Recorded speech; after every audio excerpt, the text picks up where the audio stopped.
Hai, bersama Dao Donghua di sini membawakan alur cerita Immortality, semoga kalian semua suka. Fang Han merasakan tekanan yang semakin besar. Ia kembali mengerahkan kekuatan, mengayunkan cakar naga dan mencoba merobek langit formasi. Namun kekuatan Tai Huangtian dan para ahli lainnya terlalu besar. Jika bukan karena teknik misterius dari Feng Baiyu melalui cermin kaisar, ia sudah lama terpecah dari kondisi kesatuan manusia dan artefak. Tai Huangtian menyalurkan dua aliran cahaya emas dari matanya ke dalam formasi, lalu menyerang dengan telapak tangan yang menembus formasi dan langsung menghantam tubuh Fang Han. Tubuh naga Fang Han terguncang hebat, sisiknya pecah, dan ia terguling di dalam formasi. Serangan berikutnya datang dalam bentuk tinju abadi-abadi Eternal Immortal Fist. Kekuatan pukulan itu seperti matahari dan bulan runtuh, langsung mengincar titik vital Fang Han. Dalam kondisi terjebak di dalam formasi, Fang Han sulit menghindar. Ia hanya bisa menggunakan teknik bela diri naga leluhur untuk menahan serangan. Benturan terjadi, sisik naga hancur, bahkan tulang naga terlihat. Meski demikian, dalam satu tarikan napas, tubuhnya pulih kembali. Namun Tai Huangtian tidak memberi kesempatan. Ia kembali menghantam dengan pukulan yang lebih kuat, bahkan menggunakan kekuatan penuh. Pada saat yang sama, para ahli lain ikut menyerang. Dressing Sunset mengayunkan pisau Luo Douxian. Cahaya pisau menembus formasi dan menghantam tubuh Fang Han, memercikkan percikan api dari benturan dengan sisik naga. Yao Changtian tidak lagi menggunakan racun, melainkan pedang tingkat Dao bernama Pedang Raja Obat. Energi pedangnya menembus formasi dan terus membombardir tubuh Fang Han. Para ahli lain, meskipun hanya berada di tingkat Dewa Semu, juga mengerahkan artefak mereka tanpa menahan diri. Fang Han terus bertahan dengan teknik bela diri, namun sisiknya hancur lebih cepat daripada kemampuan regenerasinya. Tekanan semakin besar. Di dalam tubuhnya, Feng Baiyu sudah mencapai batas, wajahnya pucat dan keringat mengalir. Empat Dewa Semu, Xuan Wuxiao, Yuan Wuqi, Qi Zhenjun, dan Yu Wenji, terus memutar hukum abadi untuk menopang kekuatan Fang Han. Fang Han mampu bertahan sejauh ini sepenuhnya karena bantuan empat Dewa Semu tersebut. Namun kini mereka juga mulai runtuh. Qi Zhenjun bahkan memuntahkan darah, karena belum sepenuhnya pulih sejak sebelumnya ditundukkan. Jika kondisi ini berlanjut, Fang Han pasti akan kalah. Lebih parah lagi, tidak ada jalan keluar. Formasi ini menghasilkan kesengsaraan tanpa akhir, membuat pelarian hampir mustahil. Feng Baiyu berkata dengan pahit bahwa jika ia berhasil menembus ke alam Dewa Semu, kekuatan cermin kaisar akan cukup untuk meloloskan mereka. Namun untuk mencapai tingkat itu, ia harus menghadapi hukuman surga yang jauh lebih berat dari kultivator biasa. Fang Han menjawab bahwa kesengsaraannya sendiri kemungkinan bahkan lebih berat. Situasi semakin kritis. Namun Fang Han tidak menyerah.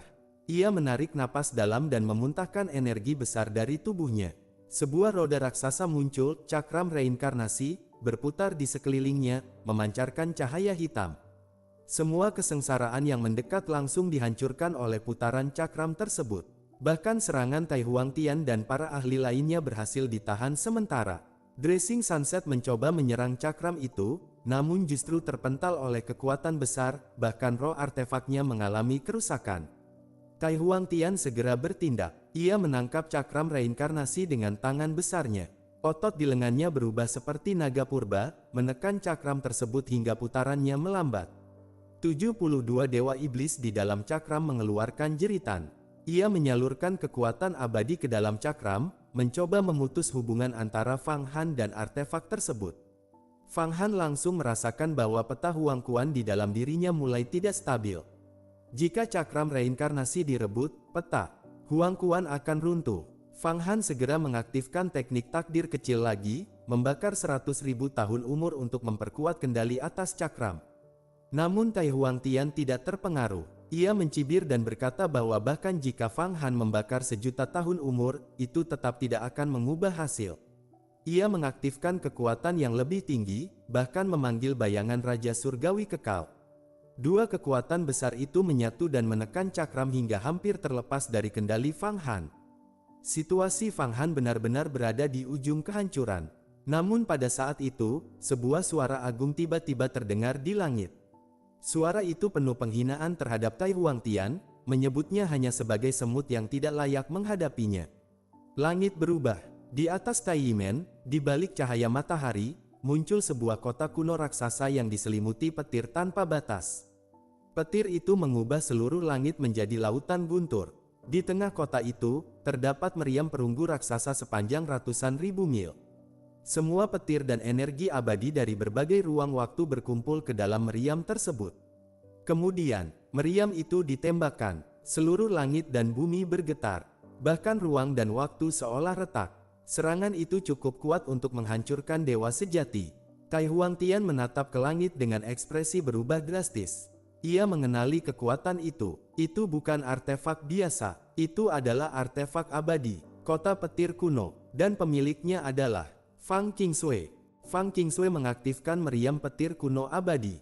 Seluruh langit bergetar, dan kekuatan yang dilepaskan bukan lagi tingkat artefak Dao, melainkan kekuatan artefak abadi. Satu tembakan dilepaskan, formasi larangan di langit tinggi langsung hancur berlapis-lapis. Tidak peduli seberapa kuat formasi yang disusun oleh Tai Huangtian, semuanya terkoyak seperti kertas. Tembakan kedua menghantam, gunung-gunung Taiyimen retak, bumi terbelah. Tembakan ketiga jatuh, aula utama Taiyimen meledak menjadi puing-puing. Akhirnya, cahaya petir itu menembus seluruh lapisan formasi dan jatuh tepat ke pusat pengepungan Fang Han. Para ahli langsung mundur, bahkan tokoh seperti Raja Sejati dan Bodhisattva pun merasakan bahwa mereka bisa musnah jika terkena langsung. Tai Huangtian segera bertindak. Ia membentuk segel tangan, mengerahkan segel keabadian tak bergerak, lalu mengangkat telapak raksasa untuk menahan serangan tersebut. Pada saat yang sama, bendera hari kiamat kembali dilepaskan untuk menahan cahaya petir. Cahaya meriam petir kuno abadi menghantam bendera itu berkali-kali, namun tidak mampu menembus perlindungannya sepenuhnya. Tai Huangtian mulai tenang. Ia menyimpulkan bahwa Fang Qingshui tidak benar-benar turun, melainkan hanya memproyeksikan kekuatan dari kejauhan. Namun pada detik berikutnya, sebuah suara menggema dari kota petir. Lagu takdir dilantunkan. Ekspresi Tai Huangtian berubah drastis. Ia merasakan sesuatu yang jauh melampaui teknik takdir kecil. Ledakan terjadi. Bendera hari kiamat akhirnya hancur. Sisa energi meriam petir kuno abadi menghantam formasi perampas kesengsaraan Xuanmen, menghancurkannya dan membuka celah hidup bagi Fang Han. Fang Han yang sebelumnya tertekan langsung melonjak seperti naga, hendak melarikan diri. Namun Feng Baiyu segera memperingatkan. Pada saat itu, sebuah pemandangan mengerikan muncul. Gerbang dunia abadi raksasa terbuka di langit, membentang ratusan ribu mil. Dari dalamnya, muncul tangan transparan raksasa. Tangan itu menggenggam turun. Seluruh dunia Xuan Huang seakan menyusut di bawah kekuatannya. Bahkan kota petir dan meriam petir kuno abadi mulai retak di bawah tekanan tersebut. Fang Han menyadari, jika ia maju sedikit saja, ia akan langsung tertangkap. Feng Baiyu menjelaskan bahwa ini adalah kekuatan dari dunia abadi, namun hanya sebatas proyeksi. Para eksistensi di sana tetap terikat oleh hukum, tidak bisa turun sepenuhnya tanpa harga besar. Kemudian, suara Fang Qingshui kembali terdengar. Ia menggunakan kekuatan takdir untuk memutus sumber energi tangan raksasa tersebut dari dunia abadi.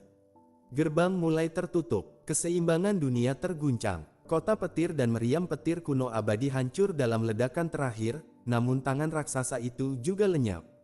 Kesempatan muncul, Fang Han segera bersiap melarikan diri. Namun saat itu, ia mendengar permohonan bantuan. 3 sekte besar, Sekte Pedang Matahari Bulan, Sekte Pedang Danding, dan Gua Kristal, yang sebelumnya terjebak, kini ikut terbebas dari formasi. Mereka tidak mampu kabur sendiri dan meminta perlindungan. Fang Han tidak menyia-nyiakan kesempatan.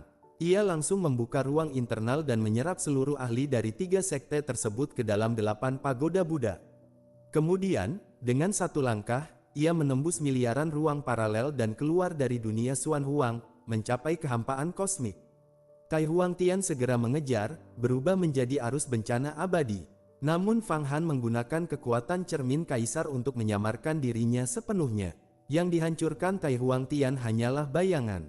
Fang Han benar-benar menghilang. Tidak ada jejak. Tai Huangtian hanya bisa menghancurkan planet-planet di sekitarnya dalam kemarahan, namun tetap tidak menemukan Fang Han.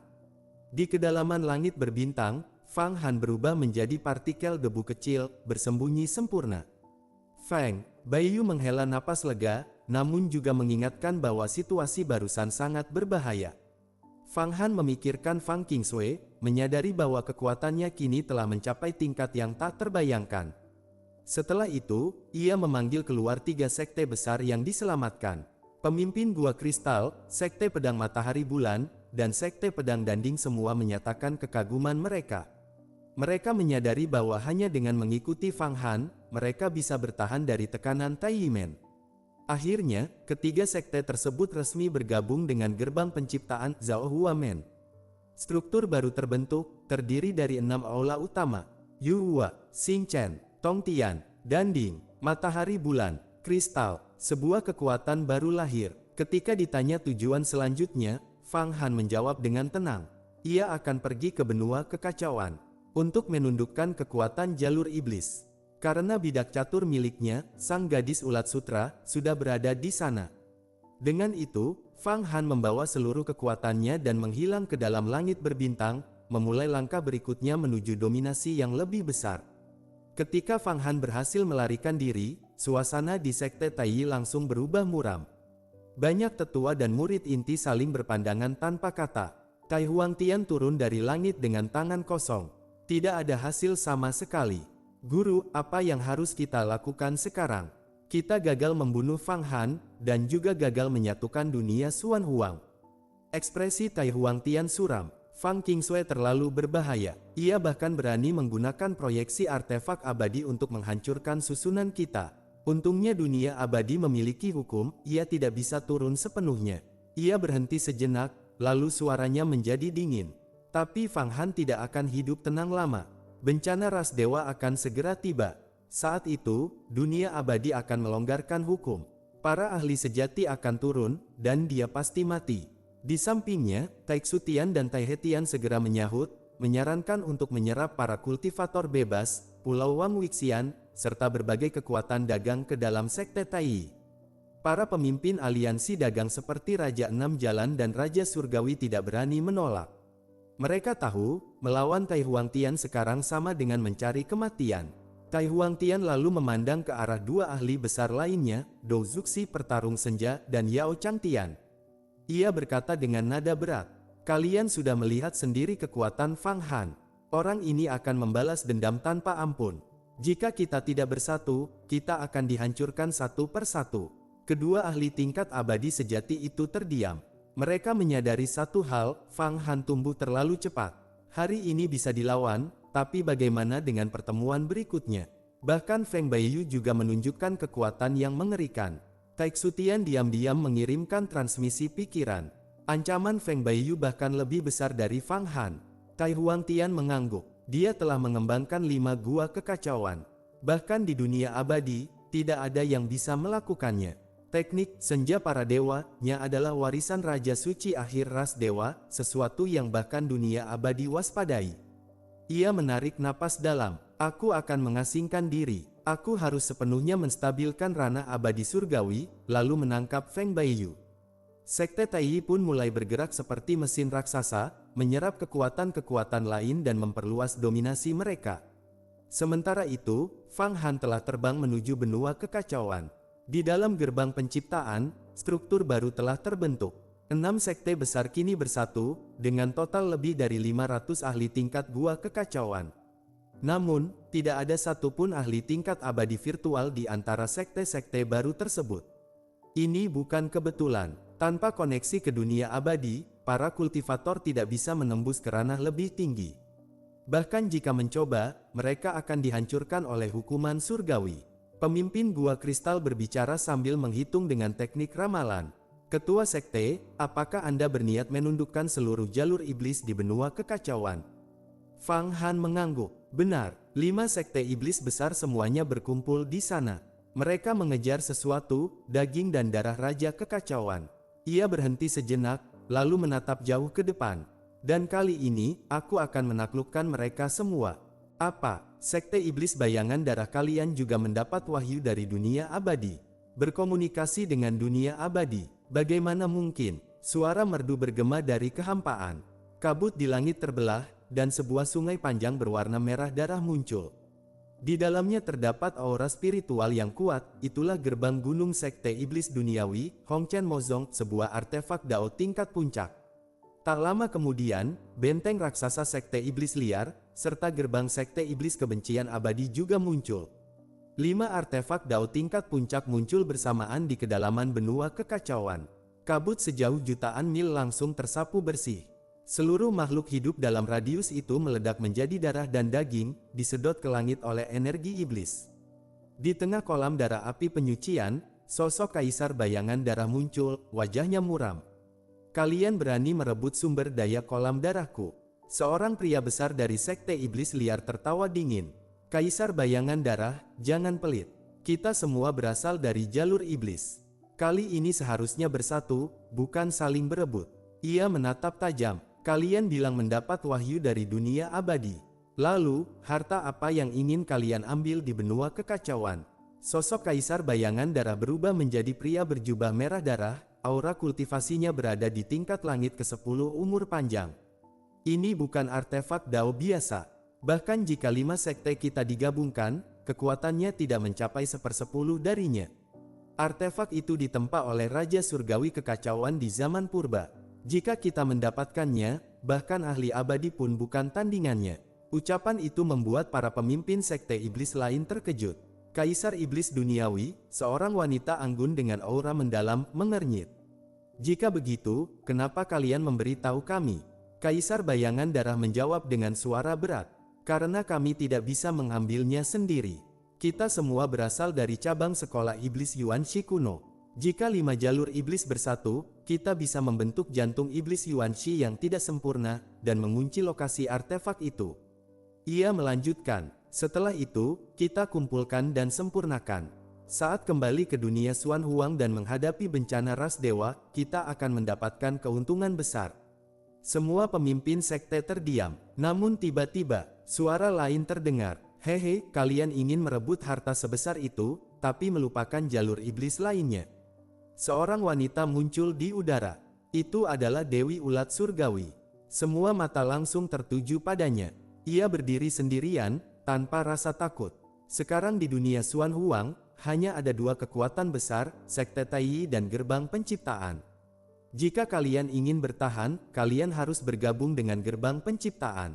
Semua orang terdiam sejenak, lalu tertawa keras. Gerbang Penciptaan, Fang Han. Dia cuma jenius muda, berani melawan Sekte Taiyi. Dia bahkan tidak berani muncul sekarang. Para tetua dan raksasa Sekte Iblis tertawa mengejek. Salah satu tetua tingkat tinggi dari Sekte Iblis bayangan darah bahkan mencibir. Dewi Ulat Surgawi, kau cocok jadi selirku. Jangan bicara omong kosong. Sebuah telapak darah raksasa langsung mencengkeram turun. Namun, ekspresi Dewi Ulat Surgawi tetap tenang. Sebuah jimat abadi sejati terbang keluar. Hanya dengan satu getaran, telapak darah itu hancur. Kekuatan jimat itu tidak berhenti, berubah menjadi arus besar dan menghantam kolam darah api penyucian. Ledakan besar terjadi, banyak tetua meledak, murid tingkat jindan langsung musnah, dan kolam darah robek terbuka. Para ahli iblis terkejut, itu jimat abadi sejati. Dia membawa banyak jimat seperti itu. Pasti diberikan oleh Fang Han. Keserakahan langsung muncul. Tangkap dia, ambil jiwanya, cari keberadaan Fang Han. Ribuan tangan iblis turun dari langit, mengguncang seluruh benua kekacauan. Wajah Dewi Ulat Surgawi berubah. Serangan gabungan seperti itu bahkan cukup untuk memaksa mundur ahli abadi virtual. Namun saat itu, sebuah suara terdengar, dingin dan tenang. Kalian Sekte Iblis berani mengeroyok satu wanita. Bom! Sebuah cakar naga raksasa turun dari langit. Aura purba, liar, dan tak tertandingi menyapu seluruh medan. Semua teknik iblis hancur seketika. Banyak tetua memuntahkan darah. Bahkan 5 kaisar iblis terdorong mundur. Beberapa ahli tingkat gua kekacauan segera mengaktifkan dunia internal mereka untuk menahan serangan, barulah mereka bisa bertahan. Suara itu kembali terdengar. Membunuh kalian itu mudah. Tapi tujuanku bukan itu. Cakar naga menghilang, dan sosok Fang Han muncul di udara. Aura kekuasaannya menyelimuti seluruh medan. Aku datang untuk membuat kalian tunduk padaku. Bagaimana? 5 kaisar iblis. Sekarang dunia Xuan Huang sedang berguncang, jalur iblis pun tak bisa menyelamatkan diri. Kami, Gerbang Yuhua, Gerbang Bintang, Sekte Pedang Tongtian, Gua Kristal, Sekte Pedang Danding, dan Sekte Pedang Matahari Bulan, telah bersatu menjadi satu kekuatan, yaitu Gerbang Penciptaan, dan aku, Fang Han, adalah pemimpinnya. Jika kalian berlima mau tunduk padaku dan kembali ke jalan yang benar, kalian masih punya kesempatan hidup. Jika tidak, hari ini kalian semua bisa binasa tanpa sisa. Fang Han berdiri sendirian di kehampaan, menghadapi 5 sekte iblis, 5 kaisar iblis, serta para tetua dan ahli dari berbagai aliran. Namun auranya justru menekan mereka semua. Seorang tetua dari sekte iblis bayangan darah mencibir dingin. Bocah, siapa yang kau tipu? Hari ini semua sekte jalur abadi dipanggil ke aula bencana oleh sekte Tai. Bahkan gerbang Yuhua milikmu pasti akan dihancurkan. Kau hanya mengandalkan kekuatan harta dari perbendaharaan Tianwu. Serahkan semua hartamu, mungkin kami bisa menyelamatkan nyawamu. Di samping, Dewi Ulat Surgawi berbisik. Pemimpin, itu tetua monster darah hijau. Sangat licik dan pendendam. Dulu putranya pernah bermusuhan denganmu. Fang Han tersenyum dingin. Aku ingat, saat aku masih di alam misteri ilahi, dia menyewa para bandit untuk membunuhku. Bagus, hari ini aku akan membunuhnya. Tubuh Fang Han tiba-tiba menghilang. Para tetua langsung panik. Tidak baik, dia lenyap, cari dengan kesadaran ilahi. Namun, mereka tak menemukan jejak apapun. Detik berikutnya, bom, tubuh tetua darah hijau meledak menjadi kabut darah. Fang Han muncul di tengah kolam darah api penyucian, dalam wujud manusia, bukan wujud naga leluhur. Dengan satu telapak, ia langsung menangkap inti hukum tetua tersebut dan mengubahnya menjadi naga darah, lalu menyerapnya ke dalam tubuh. Berani sekali, seorang ahli tingkat gua kekacauan, Tetua Agung Sueyan, menyerang diam-diam dari samping. Tinju iblis darah mengguncang dunia. Sebuah dunia darah menghantam Fang Han. Namun Fang Han tidak bergerak. Ini yang kau sebut dunia gua kekacauan. Aura perlindungan tubuhnya meledak. Dunia darah itu hancur. Dengan satu pukulan, bom, tubuh Sueyan hancur total, berubah menjadi kepala iblis darah yang mencoba melarikan diri. Di mataku, ahli gua kekacauan pun tak lebih dari anjing. Fang Han menghembuskan napas naga. Sueyan langsung berubah menjadi naga darah dan diserap. Para ahli sekte iblis bayangan darah panik. Kaisar bayangan darah mengaum. Aktifkan formasi. Bangkitkan iblis darah kuno. Kolam darah api penyucian berputar hebat. Celah besar terbuka di langit. Dari dalamnya, iblis darah kuno bangkit satu demi satu. Formasi besar terbentuk. Para kaisar iblis lain mengamati dengan dingin. Formasi ini bahkan bisa menjebak dewa virtual. Fang Han pasti mati. Kita tunggu saja dan rampas hartanya nanti. Namun, bom, Fang Han melesat ke langit. Satu pukulan, seorang iblis darah kuno hancur. Diserap. Pukulan kedua, tetua lain berubah menjadi naga darah. Diserap. Pukulan ketiga, mantan pemimpin sekte iblis bayangan darah pun terbunuh. Seluruh kolam darah mulai runtuh. Fang Han berdiri di tengahnya, seperti dewa iblis yang tak terkalahkan. Aku baru saja lolos dari pengepungan sekte Tai dan Kaisar Tai Huangtian. Formasi kuno mereka pun tak bisa membunuhku. Kalian pikir bisa? Ia mengangkat tangannya. Seluruh darah di kolam berubah menjadi naga darah dan masuk ke tubuhnya. Roh artefak dari kolam darah berlutut memohon ampun. Dalam sekejap, kolam darah api penyucian menyusut dan jatuh ke tangan Fang Han. Fondasi sekte iblis bayangan darah direbut. Para kaisar iblis gemetar. Ini terlalu kuat. Kita bukan tandingannya. Mundur. Namun sudah terlambat. Langit terbelah. Sebuah kapal raksasa kuno muncul. Di sekelilingnya muncul kota pedang Tongtian, gunung sekte Danding, gua kristal, gerbang matahari bulan. Para pemimpin sekte muncul satu persatu. Feng Baiyu, Jian Xiwu, penguasa bintang, Kristal Zi, dan lainnya berdiri bersama. Suara mereka menggema. Para kultivator jalur iblis masih belum bertobat. Kapan kalian akan kembali dan bergabung dengan gerbang penciptaan? Para kaisar iblis terdiam. Kaisar iblis liar menggertakkan gigi.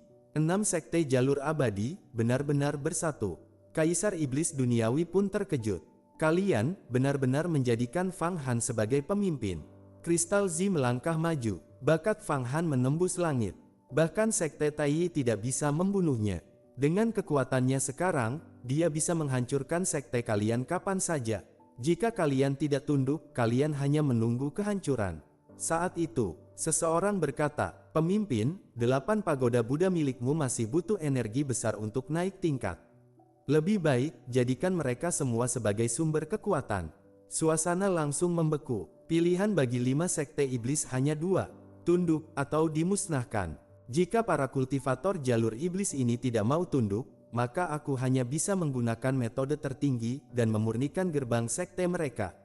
Fang Han berdiri di depan para ahli sekte iblis bayangan darah, memegang kolam darah api penyucian di tangannya. Aura pembunuhannya menyelimuti seluruh medan, penuh wibawa dan tekanan mutlak.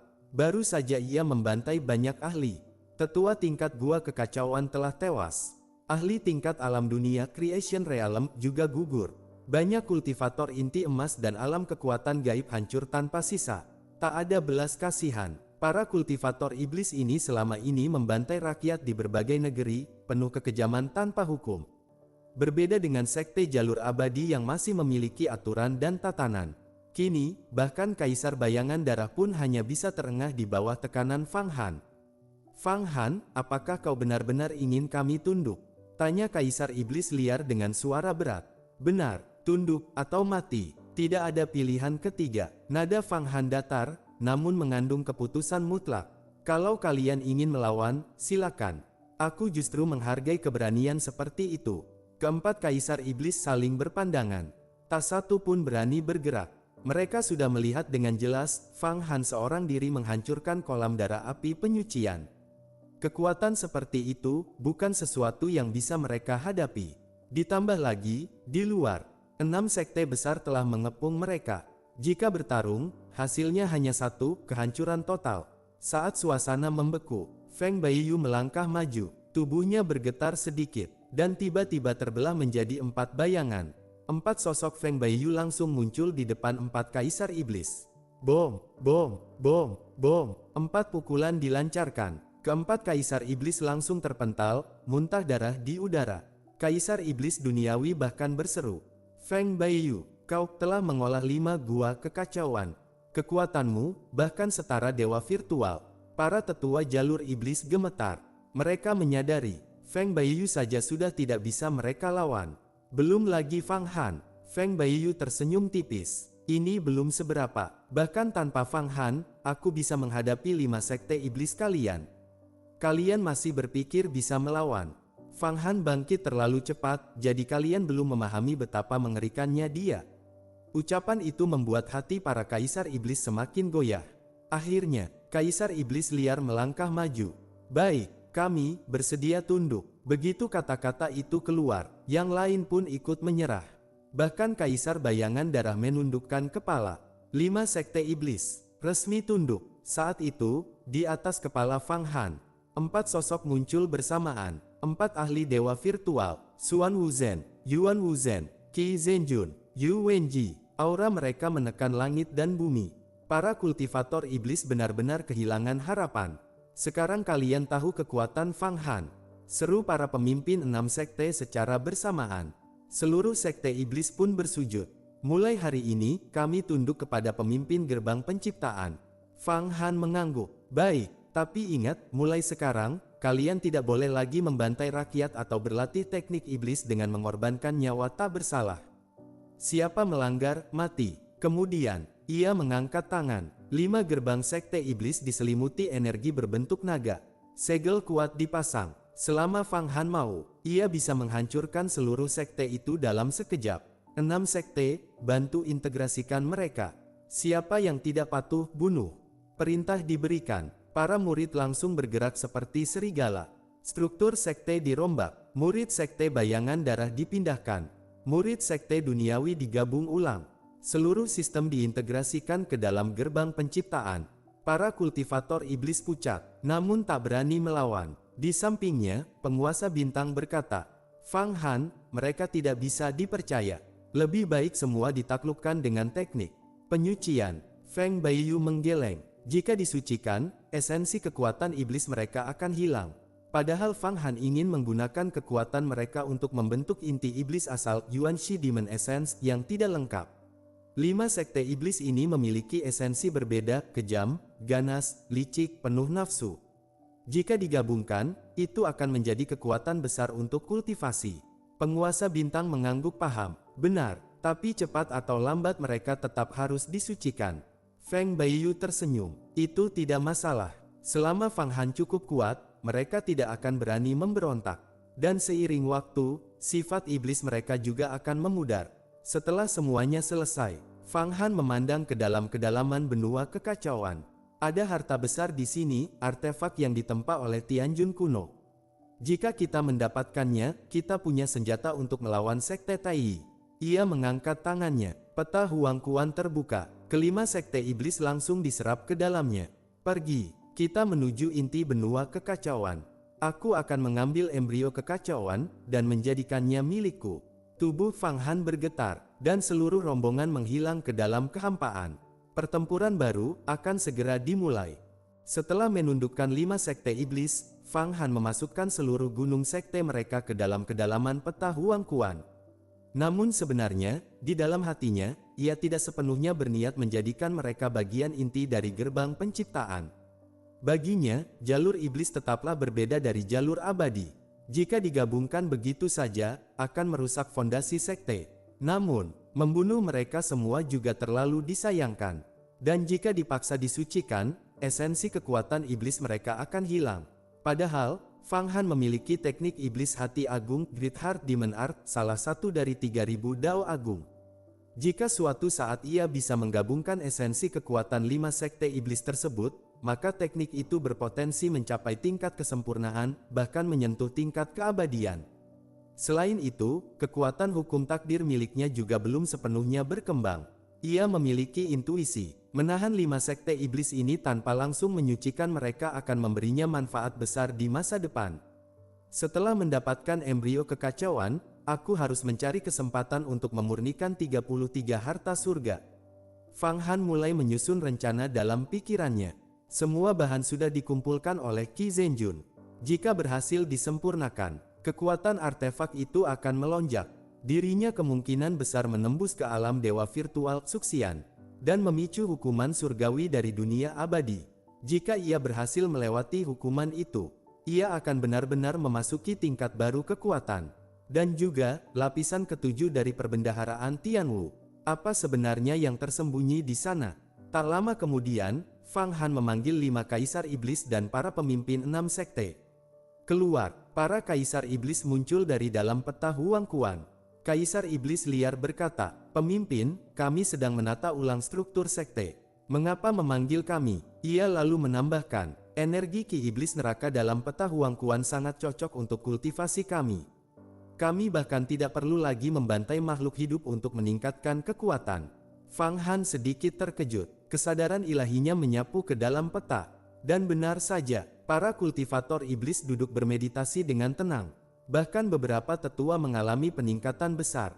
Ki iblis itu, yang biasanya digunakan untuk menyerang, ternyata juga bisa menjadi sumber kultivasi jika dikendalikan. Baik, itu bagus. Kaisar iblis duniawi kemudian bertanya, "Apakah benar kau bertarung melawan sekte Tai dan Kaisar Tai Huangtian di konferensi Jalan Abadi?" Fang Han melambaikan tangan. "Biarkan Feng Baiyu yang menjelaskan. Aku tidak ingin mengulanginya. Sekarang, yang penting adalah embrio kekacauan. Kalian lihat baik-baik bagaimana aku mengambilnya." Dengan satu langkah, Fang Han membuka sebuah titik ruang. Semua orang langsung ditarik masuk. Dalam sekejap, mereka tiba di sebuah tempat yang dipenuhi daging dan darah yang terus menggeliat. Inilah inti dari embrio kekacauan. Feng Baiyu menghirup napas dan wajahnya berubah. Ini, darah Kaisar Surgawi, darah Buddha, bahkan aura Dewa Abadi. Chaos Tianjun benar-benar gila. Dia menyinggung seluruh dunia abadi. Fang Han berseru, "Senior, aku datang untuk menyelamatkanmu dari penjara ini." Suaranya menggema, namun tidak ada jawaban. Hanya denyutan daging dan darah. Seperti detak jantung raksasa. Tiba-tiba, tidak baik. Kaisar bayangan darah berteriak. Segumpal daging berubah menjadi mulut raksasa dan menggigit ke arahnya. Di dalam mulut itu, terdapat ribuan pusaran hitam yang menarik segalanya. Seluruh ruang berubah kacau. Dinding daging dipenuhi mulut dan lubang hitam. Bahkan ahli tingkat tinggi bisa terkoyak di tempat ini. Fang Han berubah menjadi naga leluhur kehancuran. Ia membuka mulut. Dragon Ball berputar. Gelombang suara meledak keluar. Bom! Semua lubang hitam hancur. Hukum takdir. Bersihkan kekacauan. Ia mengaktifkan teknik takdir kecil. Cahaya takdir menyapu daging dan darah, menghapus kehendak kekacauan di dalamnya. Daging itu berubah menjadi energi murni dan diserap oleh Fang Han. Umur panjangnya meningkat. Feng Baiyu mencoba melakukan hal yang sama, namun langsung berubah ekspresi. Daging itu justru mencoba mengakar dalam tubuhnya. Ia segera mengaktifkan senja para dewa Gods Twilight untuk menekan energi itu. Daging ini berbahaya, hanya bisa dimurnikan dengan kekuatan takdir. Ia menatap Fang Han dengan kagum. Fang Han terus menyerap daging kekacauan. Di dalam 8 pagoda Buddha, naga-naga energi mulai berubah menjadi naga darah nyata. Kekuatan artefaknya meningkat lagi. Ia bahkan merasa, jika mencapai dunia naga, artefak itu bisa berevolusi sepenuhnya. Namun, tiba-tiba, dari kedalaman embrio, sebuah kekuatan besar muncul. Daging dan darah terbelah. Sebuah tinju merah emas muncul, mengandung kekuatan menghancurkan Dao. Tinju leluhur Protos, 3 jurus dunia. Fang Han langsung mengenalinya. Ini adalah teknik milik Dazai Senzun. Dulu, teknik ini hampir membunuhnya. Namun sekarang, ia sudah jauh lebih kuat. Pecah. Ia menangkap tinju itu dengan cakar naga dan menghancurkannya. Dari dalam daging, seorang sosok muncul. Dazai Senzun. Fang Han, kau masih hidup. Fang Han menatapnya dengan dingin. Dalam sekejap, ia menyadari sesuatu. Tidak baik. Invasi Protos mungkin sudah dimulai. Dia pasti sedang mencoba memurnikan roh artefak embrio kekacauan. Jika berhasil, artefak ini akan jatuh ke tangan Protos. Dan itu akan menjadi bencana besar. Aku tidak menyangka bisa bertemu denganmu di sini. Setelah melihat Fang Han, Dazai Senzun sempat terkejut, namun segera kembali tenang. Tatapannya menyapu sekeliling, melihat 6 sekte jalur abadi dan 5 sekte iblis yang kini berada di bawah Fang Han. Ia tersenyum tipis. Sepertinya kau benar-benar mendapat berkah dari bahaya. Kultivasimu meningkat, dan bahkan berhasil menyatukan kekuatan di dunia Xuan Huang. Tujuanmu, embrio kekacauan, bukan? Fang Han menjawab dingin. Benar, kita pernah bertarung sebelumnya, dan saat itu aku kalah darimu. Tapi sekarang, aku punya kekuatan untuk membunuhmu. Aku akan menghancurkan invasi Protos. Dazai Senzun tertawa pelan. Keberanian yang bagus. Namun sebenarnya, para dewa Protos sudah lama memperhatikanmu. Ia melanjutkan dengan nada santai. Jika kau tidak melawan saat invasi Protos terjadi, dan memilih bekerja sama, Dewi Protos akan memberimu hadiah tingkat artefak abadi. Bahkan meningkatkan kultivasimu ke tingkat yang sangat tinggi. Fang Han langsung menyeringai. Kau mencoba mengulur waktu. Kalian sedang memurnikan roh embrio kekacauan, bukan? Berpikir bisa menipuku. Konyol. Tatapan Fang Han berubah tajam. Dazai Senzun, tunjukkan lagi tinju leluhur Protos, 3 jurus dunia milikmu. Begitu selesai bicara, ia langsung menyerang. Cakar naga memenuhi langit. Dazai Senzun langsung pucat. Ia merasa tidak bisa lolos sama sekali. Tinju leluhur, 3 jurus dunia. Ia melawan. Gelombang tinju menghancurkan ruang, penuh aura kehancuran peradaban. Namun, Fang Han sekarang bukan lagi seperti dulu. Ia melihat semua celah teknik itu. Dengan satu jari, ia mengaktifkan teknik takdir kecil. Bom! Semua serangan hancur. Tubuh Dazai Senzun terpental dan hampir runtuh. Kini kekuatan Fang Han sudah sebanding dengan ahli tingkat Dewa Langit Tianxian. Sedangkan Dazai Senzun, meskipun kuat, masih jauh di bawah itu. Kekalahan ini mutlak. Kau, Dazai Senzun tak percaya. Fang Han berkata dingin. Sekarang kau di mataku, tak lebih dari seekor anjing. Aku akan membunuhmu dan menjadikanmu buah umur panjang yang mengandung hukum dewa virtual. Dengan itu, aku bisa menembus alam dewa virtual dan menghadapi hukuman surgawi. Tanpa memberi kesempatan, Fang Han langsung menekan. Cakar naga mengunci ruang. Dunia gua kekacauan miliknya terbuka. Menelan Dazai Senzun, 4 ahli dewa virtual turut membantu. Xuan Wuzhen, Yuan Wuzhen, Qi Zhenjun, Yu Wenji. Serangan gabungan langsung menekan dari segala arah. Di dalam dunia itu, Fang Han adalah penguasa mutlak. Bagaimana bisa dunia sekokoh ini ada? Dazai Shenzun mulai panik. Ia tak mampu melawan. Namun, tiba-tiba, Fang Han, hati-hati, suara Feng Baiyu terdengar. Seketika, daging dan darah di bawah mereka terbelah. Sebuah tebasan pedang muncul. Aura pedang itu, setara artefak setengah abadi, dan penggunanya, jelas berada di tingkat dewa sejati, Zhenxian. Satu tebasan, langsung membelah dunia Fang Han. Kekuatan yang menekan Dazai Shenzun pun terputus. Ia langsung lolos, seperti naga keluar dari kurungan. Berani mengganggu, Feng Baiyu langsung muncul di sampingnya dan menyerang.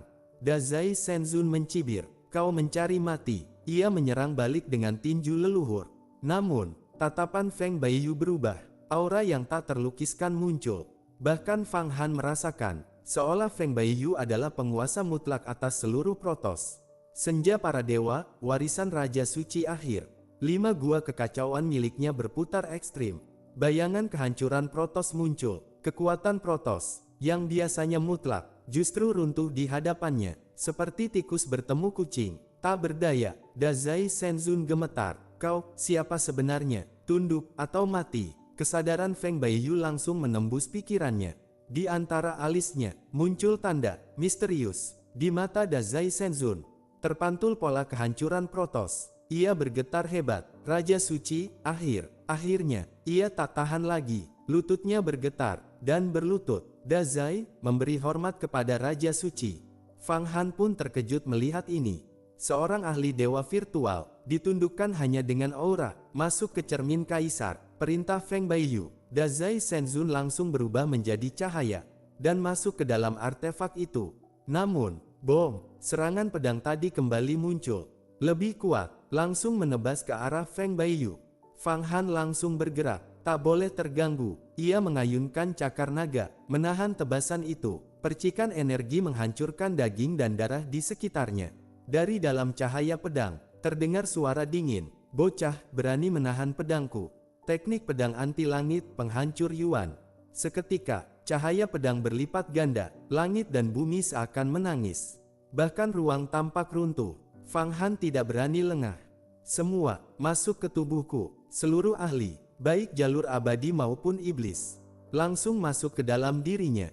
Kekuatan mereka menyatu. Di dalam tubuh Fang Han, 4 dewa virtual, ratusan juta iblis purba, berbagai hukum Dao, semuanya bergabung menjadi satu kekuatan besar. Cahaya abadi, cahaya iblis, dan cahaya dewa meledak bersamaan.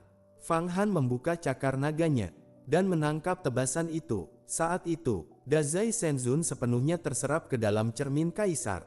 Bom, cermin itu bergetar hebat, cahaya memancar ke segala arah. Seolah, perubahan besar sedang terjadi di dalamnya. Feng Baiyu benar-benar berhasil menundukkan Dazai Shenzun. Hal ini membuat semua orang terkejut. Secara kekuatan, itu hampir mustahil. Bahkan dengan bantuan cermin kaisar, Feng Baiyu seharusnya hanya mampu bertahan atau melarikan diri. Mengimbangi saja sudah sulit, apalagi membuat lawan tunduk. Namun kenyataannya berbeda. Dengan kekuatan misterius, senja para dewa, ia benar-benar menekan dan menaklukkan Dazai Shenzun. Ini menunjukkan satu hal penting, identitas Feng Baiyu jelas bukan orang biasa. Kemungkinan besar ia adalah reinkarnasi tokoh besar zaman kuno, atau pewaris kekuatan tertinggi dari era purba. Setelah Dazai Shenzun terserap ke dalam cermin kaisar, artefak itu langsung berubah drastis. Aura suci memancar, hukum dewa virtual dalam tubuh Dazai Shenzun menyatu dengan struktur cermin kaisar, memicu peningkatan besar. Kekuatan cermin kaisar meningkat lebih dari 10 kali lipat. Cahaya cermin yang dipancarkan kini mampu membelah daging embrio kekacauan. Feng Baiyu mengangkat cermin itu tinggi. Kaisar turun, 3 dunia ditetapkan, Xuan Huang dalam genggaman. Cermin bersinar seperti mata langit, menembus segalanya. Cahaya itu membantu Fang Han menghancurkan serangan pedang. Serangan itu langsung hancur. Kekuatan Feng Baiyu terus meningkat. 5 dunia gua miliknya berputar semakin kuat. Aura kuno dalam tubuhnya mulai bangkit. Jika sebelumnya ia hanya setara 1 dewa virtual, kini kekuatannya setara 2 hingga 3 dewa virtual. Feng Baiyu segera berkata, Fang Han, pasukan Protoss sudah datang. Ini baru pasukan pendahulu. Mereka sedang memurnikan roh embrio kekacauan. Kita harus segera menyerang inti. Pedang yang tadi menyerang adalah senjata kuat Protoss, dikendalikan oleh Dewa Sejati, dengan kekuatan menghancurkan hukum dunia. Fang Han langsung memahami, embrio kekacauan bukan benda biasa. Itu adalah susunan besar yang ditinggalkan oleh Tianjun kekacauan. Jika jatuh ke tangan Protoss, akibatnya akan sangat mengerikan. Ia langsung mengerahkan seluruh kekuatan. 6 sekte jalur abadi dan 5 sekte iblis digabungkan menjadi satu kekuatan besar. Ia menembus lapisan daging dan darah embrio kekacauan, menuju inti. Tiba-tiba terdengar suara dingin. Makhluk kecil, berani melawan rencana Protoss. Ruang terbuka, sebuah lubang hitam raksasa muncul. Dari dalamnya keluar pasukan Protoss dan iblis dalam jumlah tak terhitung. Pasukan itu sangat teratur. Setiap 129.600 unit membentuk satu formasi besar, dipimpin oleh Raja Dewa dan Jenderal Protoss, lengkap dengan artefak dan sistem komando. Jumlahnya miliaran, menutupi langit. Fang Han malah tertawa. Semakin banyak kalian datang, semakin baik. Ia memanggil bayangan Buddha Raja Kebebasan Dunia. Cahaya Buddha menyebar. Formasi Protoss langsung runtuh. Jutaan iblis dan Dewa Protoss langsung ditaklukkan. Mereka berubah menjadi kekuatan iman dan diserap ke dalam tubuh Fang Han. Energi itu mengalir ke 8 pagoda Buddha dan segel besar makhluk hidup. Di dalam segel besar terdapat ratusan miliar manusia. Energi ilahi itu meningkatkan kecerdasan, kultivasi, dan kesadaran mereka. Banyak yang langsung menembus alam baru. Fang Han memanfaatkan momentum. Para murid gerbang Yuhua, terimalah buah ilahi. Ribuan buah turun dari langit dan menyatu ke tubuh murid-murid berbakat. Dalam sekejap, ribuan orang menembus alam misteri ilahi. Kekuatan sekte meningkat pesat. Fang Han semakin kuat. Ia bahkan merasa jika terus seperti ini, kekuatannya akan melonjak tanpa batas. Namun Feng Baiyu memperingatkan, pasukan ini hanya umpan. Tujuan utama mereka adalah inti embrio kekacauan. Fang Han langsung bergerak. Ia mengulurkan cakar naga, menembus ruang dan waktu menuju inti. Namun tiba-tiba, semua pasukan Protoss bergabung. Mereka membentuk satu makhluk, raksasa, dewa iblis primordial. Makhluk itu menangkap cakar Fang Han dan menghentikan serangannya. Feng Baiyu langsung bertindak. Ia memukul dengan kekuatan cermin kaisar. Makhluk raksasa itu hancur seketika. Ribuan Protoss dan iblis langsung musnah. Kekuatan, senja para dewa, benar-benar menjadi musuh alami Protoss. Dengan ini, keadaan mulai berbalik. Fang Han dan Feng Baiyu semakin dekat ke inti embrio kekacauan. Pertempuran sesungguhnya baru saja dimulai. Fang Han melihat banyak Protoss terbunuh oleh Feng Baiyu, ia merasa sedikit sayang. Bagi Fang Han, setiap Protoss adalah sumber kekuatan, bisa diubah menjadi benih dewa sejati dan bahkan menciptakan murid tingkat misteri ilahi. Namun kekuatan itu ternyata tidak benar-benar hilang. Semua energi Protoss yang dihancurkan oleh Feng Baiyu diserap oleh teknik senja para dewa, lalu dialirkan ke dalam cermin kaisar, dan akhirnya masuk ke tubuh Feng Baiyu sendiri. Segel kekuatan kuno dalam dirinya mulai bangkit sedikit demi sedikit. Sejak menundukkan Dazai Shenzun, aura Feng Baiyu berubah drastis, ia seperti sosok besar dari puncak kosmos di masa lampau. Fang Han tidak tinggal diam. Ia mengaktifkan kekuatan, naga kehancuran besar. Tubuhnya bergetar, meledakkan jutaan iblis dan Protoss. Ribuan inti emas jin dan beterbangan seperti bintang. Ia langsung menyedot semuanya, lebih dari 5.000 jin dan. Semua langsung disegel dan disimpan. Pada levelnya sekarang, bahkan kultivator abadi tidak punya kesempatan meledakkan diri. Sementara itu, Feng Baiyu menggunakan cermin kaisar tanpa menahan diri. Cahaya abadi dipancarkan. Semua yang terkena cahaya itu langsung hancur menjadi abu. Dalam sekejap, mereka menembus lapisan pasukan Protoss dan mencapai inti embrio kekacauan. Pemandangan di sana sangat mengerikan. Sebuah altar raksasa berwarna hitam keemasan berdiri di tengah. Di atasnya, darah mengalir, anggota tubuh berserakan, jeritan menggema. Para Protoss terus membantai kultivator, melempar tubuh mereka ke altar sebagai persembahan. Di sekitar altar berdiri banyak kaisar Protoss, kaisar langit, kaisar bumi, kaisar pembantai, kaisar tengkorak, kaisar bulan ungu, dan ratusan ribu raja dewa mengelilingi mereka, melantunkan mantra.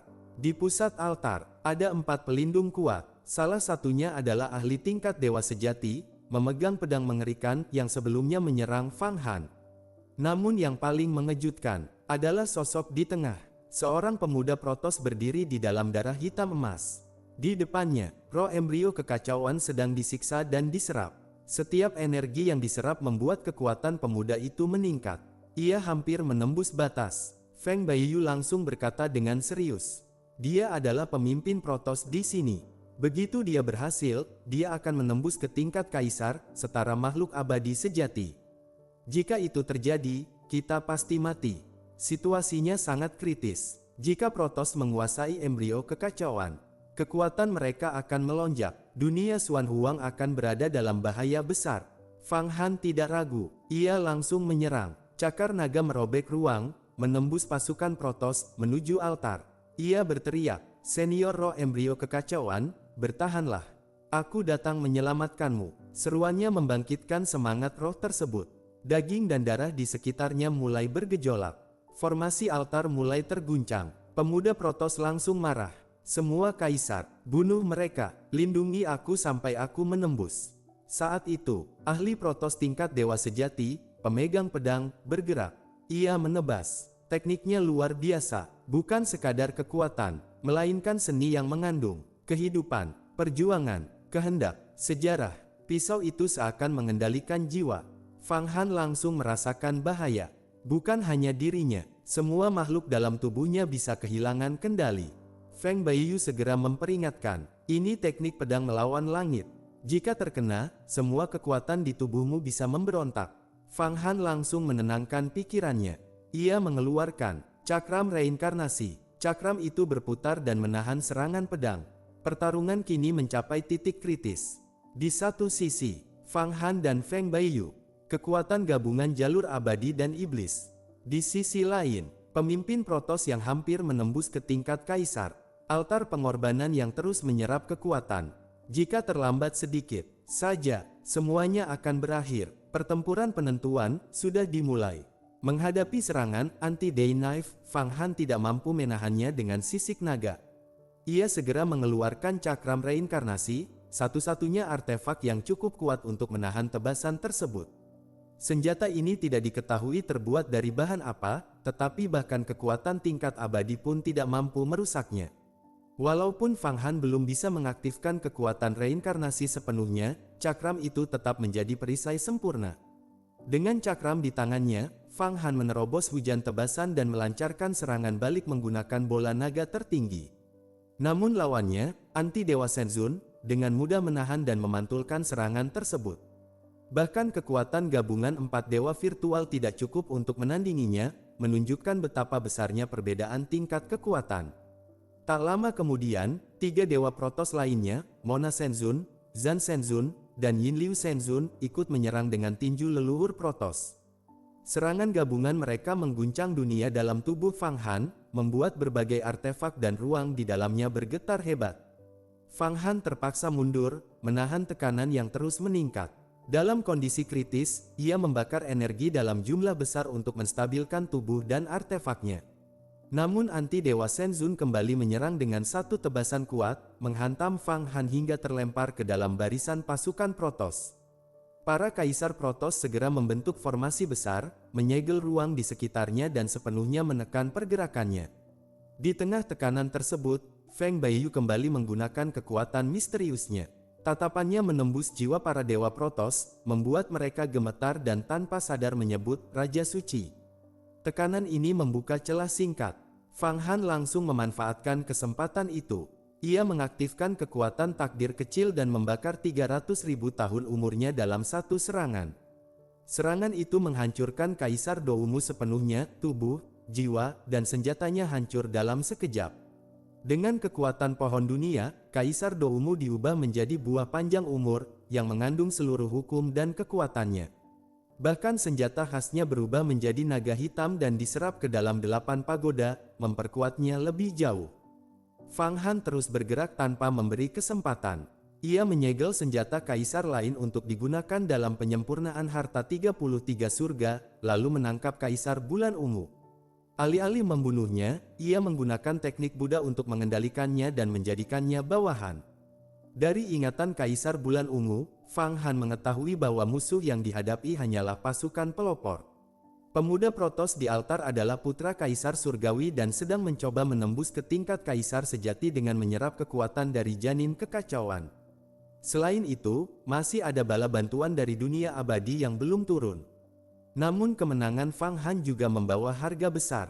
Ia kehilangan 1/10 dari total umurnya dan mulai merasakan kelelahan akibat penggunaan kekuatan takdir. Di saat yang sama, pemuda Protos di altar akhirnya menyadari keberadaan Feng Baiyu. Dengan nada terkejut dan marah, ia memerintahkan untuk menangkapnya, seolah-olah Feng Baiyu adalah sosok yang sangat penting dan berbahaya bagi Protos. Feng Baiyu awalnya masih mencoba mempertahankan kendali atas 4 dewa Protos dengan kekuatan senja para dewa. Namun, teriakan tajam dari pemuda Protos langsung menghancurkan pengaruh itu. Keempat dewa sadar kembali dan serentak menyerang. Serangan mereka menghancurkan ruang berlapis-lapis. Dimensi runtuh, lubang hitam bermunculan, dan tekanan yang dihasilkan membuat Feng Baiyu langsung berada di ambang kematian. Dengan kekuatannya saat ini, ia hanya mampu melawan 1 dewa.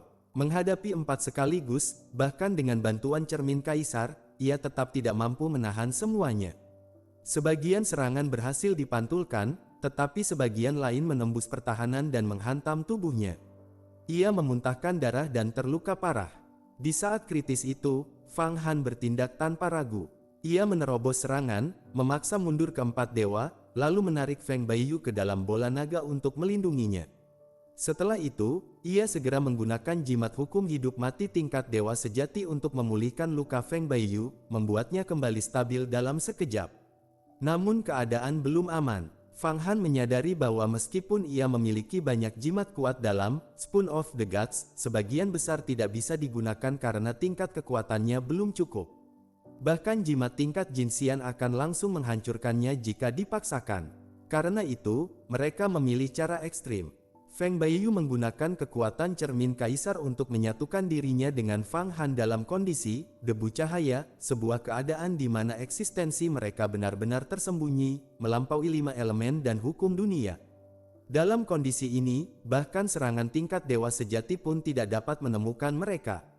4 dewa Protos kebingungan. Serangan pedang yang mampu menembus ruang pun gagal menemukan jejak Fang Han. Namun di tengah kebingungan itu, serangan diam-diam mulai muncul. Cahaya tak terlihat menghantam darah hitam emas tempat inti ritual berada. Retakan mulai muncul sedikit demi sedikit. Pemuda Protos segera menyadari dan murka, memerintahkan seluruh pasukan memperkuat formasi dan bahkan mengancam hukuman berat bagi para dewa. Meskipun demikian, Fang Han tetap tak terdeteksi. Sampai akhirnya, ia muncul kembali. Kali ini, ia mengerahkan kekuatan penuh dari teknik takdir kecil, membakar 1 juta tahun umur sekaligus.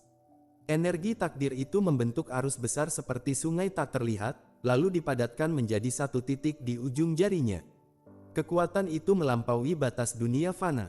Dengan 1 serangan, ia menghantam darah hitam emas.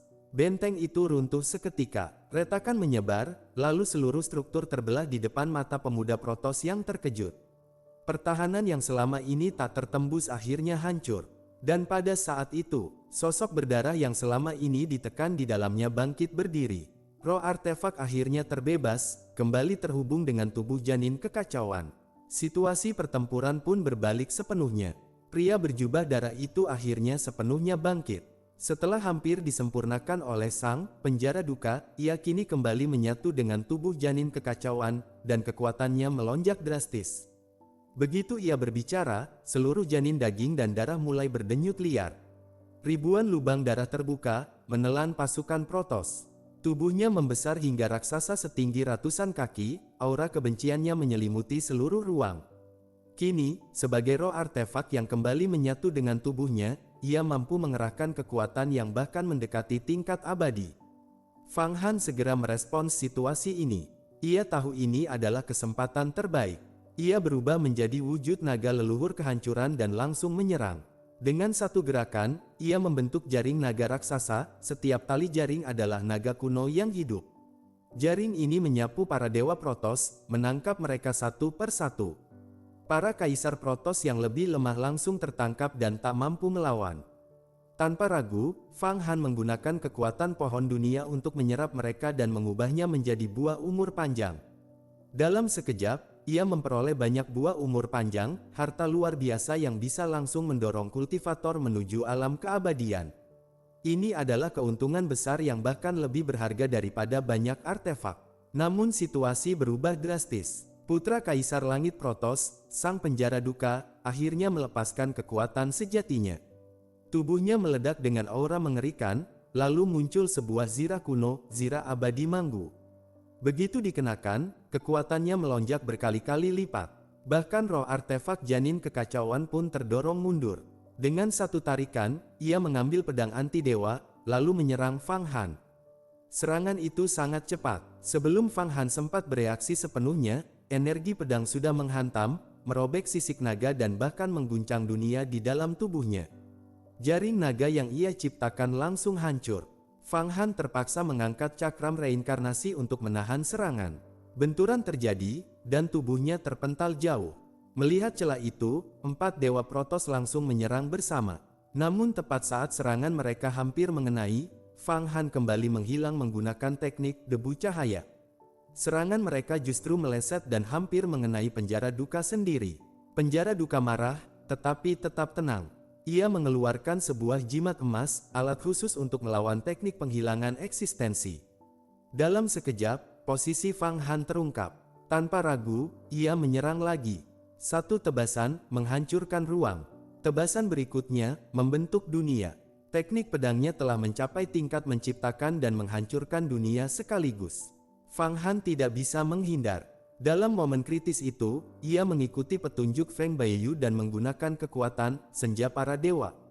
Sebuah kapak raksasa muncul di tangannya, bertabrakan langsung dengan serangan tersebut. Ledakan besar terjadi. Serangan itu berhasil ditahan. Namun belum sempat Fang Han bernapas lega, roh artefak muncul di belakang penjara duka. Tanpa suara, ia mengangkat tangan dan mengeluarkan satu pukulan.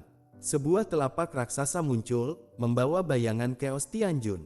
Serangan balasan pun dimulai. Ledakan itu benar-benar mengenai sasaran. Roh artefak janin kekacauan berhasil menyergap langsung tubuh sang penjara duka. Telapak Chaos Tianjun menembus zirahnya dan masuk ke dalam tubuhnya, menghantam kehendaknya secara langsung. Serangan ini bukan sekadar kekuatan biasa, melainkan kehendak dari Tianjun kuno, bahkan dewa tingkat tinggi pun sulit menahannya. Penjara duka memuntahkan darah emas kemerahan. Untuk pertama kalinya, ia benar-benar terluka berat. Melihat tuannya terpukul, 4 dewa Protoss panik dan langsung berbalik menyerang roh artefak. Namun momen itu justru dimanfaatkan oleh Fang Han. Ia dan Feng Baiyu segera bekerja sama lagi. Target mereka jelas Dewa Yin Liu, yang paling lemah di antara 4. Dalam sekejap, mereka menggunakan teknik debu cahaya untuk berpindah dan muncul tepat di sampingnya. Fang Han langsung mencengkeram tubuh Dewa Yin Liu dengan kekuatan naga purba. Serangan itu menghancurkan pertahanan tubuhnya. Feng Baiyu menahan intervensi dewa lain dengan kekuatan senja para dewa, sementara Fang Han menanamkan kekuatan pohon dunia langsung ke dalam tubuh Yin Liu. Dalam satu ledakan, tubuhnya hancur. Artefak miliknya, sebuah kompas dingin yang kuat, langsung direbut dan diserap. Namun Fang Han tidak menghancurkannya sepenuhnya. Ia memilih untuk menundukkan. Dengan bantuan kekuatan Buddha, 4 dewa abadi, dan teknik Feng Baiyu, kehendak Yin Liu akhirnya runtuh. Ia berlutut dan menyerah. Dalam sekejap, kekuatan Fang Han melonjak drastis. Dengan 1 dewa Protoss di bawah kendalinya, ia kini mampu mengendalikan lebih banyak artefak sekaligus. Energi di dalam tubuhnya menjadi jauh lebih stabil dan kuat. Bahkan percikan api dari tubuhnya saja kini cukup untuk membunuh seorang kaisar Protoss. Kekuatan Fang Han telah mencapai tingkat yang mengerikan. Namun ia tidak berhenti. Ia segera bergerak lagi, menargetkan dewa berikutnya. Melihat ini, penjara duka benar-benar marah. Ia menyerang Fang Han secara langsung dan berhasil memaksanya mundur beberapa langkah. Tetapi ia mulai menyadari satu hal penting. Fang Han tidak lagi bertarung frontal. Ia bergerak seperti pemburu, menghindari konfrontasi langsung, lalu membunuh satu persatu bawahannya. Ini jauh lebih berbahaya, karena setiap dewa yang jatuh membuat Fang Han semakin kuat. Situasi mulai tidak terkendali. Akhirnya, penjara duka membuat keputusan. Ia memerintahkan mundur, bukan karena takut, tetapi karena ia sadar, jika pertarungan berlanjut di dalam janin kekacauan, mereka benar-benar bisa musnah. Pertempuran belum berakhir, namun arah kemenangan sudah mulai berubah. Ledakan formasi darah para Protoss benar-benar mengubah situasi. Para dewa dan kaisar Protoss mengorbankan darah mereka, menyatu dalam satu formasi kuno untuk menerobos keluar. Kekuatan gabungan itu begitu besar hingga bahkan janin kekacauan pun robek, membuka celah menuju luar. Fang Han yang awalnya hendak membantai lebih banyak musuh langsung mundur. Ia merasakan bahaya besar. Feng Baiyu juga segera memperingatkan, ini adalah teknik pengorbanan darah tingkat leluhur, sebuah metode ekstrim untuk meloloskan diri. Namun, roh artefak tidak tinggal diam. Ia mengorbankan 3 relik darah miliknya, inti kekuatan yang telah ia kumpulkan selama waktu yang sangat lama. Relik itu meledak, memicu perubahan dahsyat dalam seluruh janin kekacauan. Daging dan darah bergetar seperti tsunami. Makhluk-makhluk mengerikan bermunculan, guntur darah bergema, dan jalur pelarian Protoss langsung terhambat. Penjara duka terhenti. Inilah momen yang ditunggu Fang Han. Ia bergerak secepat kilat. Dengan bantuan Feng Baiyu, ia kembali menggunakan teknik penyamaran ruang dan muncul tepat di dekat target. Kali ini, ia tidak hanya mengandalkan kekuatan, ia menggunakan racun. Racun besar miliknya telah mencapai tingkat yang menakutkan. Dewa, Su, bahkan tidak sempat melawan. Dalam satu serangan, ia lumpuh total dan langsung ditundukkan. Fang Han tidak membunuhnya, melainkan mengubahnya menjadi pengikut. Langkah berikutnya sama cepatnya. Dewa, Sabit, juga jatuh dengan cara yang sama. Dalam waktu singkat, kekuatan Fang Han meningkat pesat. Di dalam artefaknya kini sudah terkumpul banyak master tingkat dunia, memperkuat fondasi kekuatannya secara keseluruhan. Namun target utamanya bukan mereka. Ia mengincar dewa tingkat lebih tinggi. Ketika ia mencoba menyerang lagi, penjara duka turun tangan. Dengan satu ayunan kapak besar, ia memaksa Fang Han mundur. Tapi itu hanyalah tipuan. Fang Han yang terpukul ternyata hanya bayangan. Tubuh aslinya sudah muncul di sisi lain, di dekat dewa, Mona. Dalam satu gerakan, ia masuk langsung ke tubuh lawan dan menggunakan kombinasi kekuatan Buddha, senja para dewa, dan artefak besar untuk menekan kesadarannya. Dalam sekejap, Mona dikuasai, bahkan berbalik menyerang sekutunya sendiri. Situasi berubah kacau, namun dewa terkuat, sang anti-dewa, segera bereaksi. Ia meledakkan tubuhnya untuk melepaskan diri dari penindasan. Meskipun berhasil kabur, ia mengalami kerusakan besar. Penjara duka akhirnya mengambil keputusan terakhir. Ia tidak lagi mencoba menang. Ia memilih kabur. Dengan mengorbankan senjata setengah abadi miliknya, ia melepaskan serangan terakhir yang sangat kuat. Serangan itu begitu tajam hingga bahkan Fang Han hampir tidak mampu menahannya. Untungnya, roh artefak melindunginya. Setelah serangan mereda, seluruh pasukan Protoss telah menghilang. Mereka berhasil meloloskan diri. Keheningan kembali memenuhi janin kekacauan. Roh artefak muncul di hadapan Fang Han dan mengakui satu hal penting. Jika bukan karena Fang Han, ia tidak akan pernah bebas. Pertempuran ini berakhir dengan hasil yang tidak sempurna, tetapi jelas.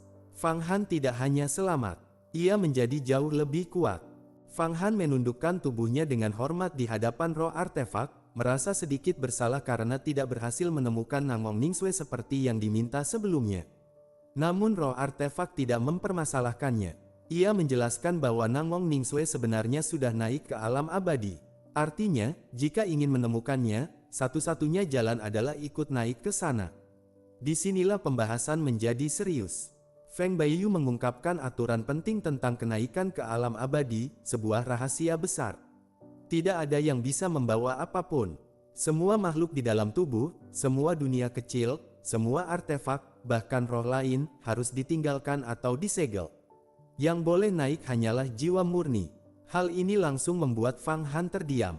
Selama ini kekuatannya justru berasal dari hal-hal itu, 8 pagoda Buddha, dunia dalam tubuh, para pengikut, hingga berbagai artefak.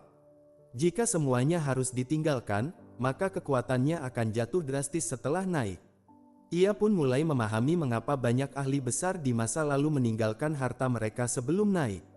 Bahkan Kaisar Huangquan pun pernah dihukum oleh hukum alam abadi karena melanggar aturan ini.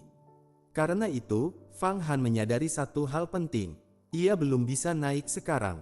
Ia harus cukup kuat terlebih dahulu untuk menembus batas itu tanpa kehilangan segalanya.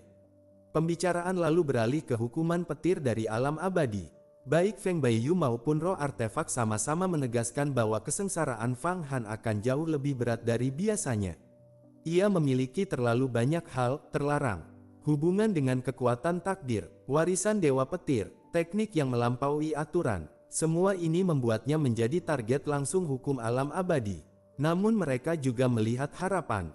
Dengan adanya janin kekacauan, artefak yang ditinggalkan oleh Chaos Tianjun, peluang Fang Han untuk selamat cukup besar. Sekitar 70%, Fang Han pun segera mengambil keputusan. Langkah berikutnya jelas, pergi ke dunia naga. Di sana ia ingin menyempurnakan harta 33 surga, meningkatkan 8 pagoda Buddha menjadi artefak sejati, lalu menggunakan lonjakan kekuatan itu untuk menembus ke tingkat dewa virtual, dan akhirnya menghadapi hukuman petir dari alam abadi.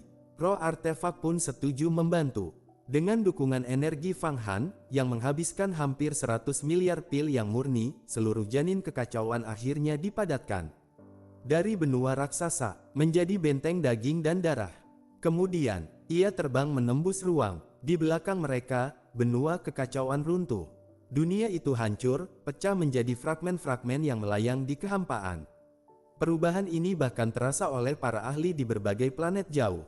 Sementara itu, di sisi lain, penjara duka dan pasukan Protoss yang tersisa hanya bisa menyaksikan. Mereka mengalami kerugian besar. Beberapa dewa terbunuh, beberapa lainnya ditundukkan Fang Han. Artefak penting hilang, dan rencana menembus tingkat kaisar gagal total. Meski marah, mereka memilih mundur. Perang yang lebih besar masih akan datang. Kembali ke Fang Han, ia akhirnya melihat tujuan berikutnya. Di depan mereka terbentang dinding kristal raksasa yang tersusun dari sisik-sisik naga. Itulah batas dunia naga, sebuah dunia kuno dan kuat. Namun sebelum masuk, Fang Han sempat ragu. Ia memikirkan dunia Xuan Huang, tempat di mana para tokoh besar seperti Linglong Xianzun dan lainnya mungkin sedang menghadapi bahaya dari alam abadi. Ia ingin kembali membantu, tetapi Feng Baiyu menghentikannya. Dengan tegas ia mengatakan, Fang Han belum cukup kuat untuk ikut campur dalam pertarungan tingkat itu. Satu-satunya jalan adalah menjadi lebih kuat terlebih dahulu. Menjadi dewa virtual, barulah ia bisa berdiri sejajar dengan para tokoh puncak itu. Roh artefak juga menyarankan hal yang sama. Akhirnya, Fang Han mengambil keputusan tanpa ragu lagi. Ia mengangkat tangannya dan menghantam dinding dunia naga. Perjalanan berikutnya dimulai.